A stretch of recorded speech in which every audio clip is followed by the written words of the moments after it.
In a moment that has left tongues waging across Zimbabwe, businessman Kuda Tagwirei has broken his silence right from the pulpit.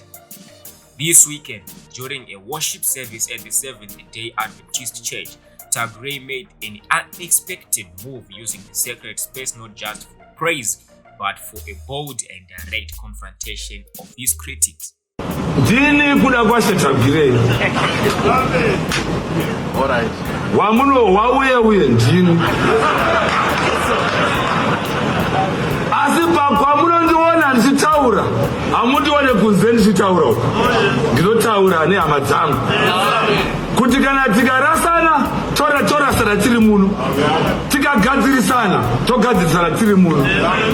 Kana iwe ukafunga ukawa zvaunowa nezvangu, uya utaure neni nokuti you are my brother in Christ.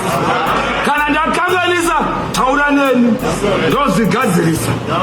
Asi kana ukauya kuda uchanzwa story iri right, wobva waziva kuti zvino zvavari kutaura ndizvo here. His appearance and statements at a religious service sparked mixed reactions. Some praise his openness and courage, while others are calling it a calculated PR stunt cloaked in righteousness. While many Zimbabweans remain skeptical, others are asking, is this the start of a rebrand or simply damage control?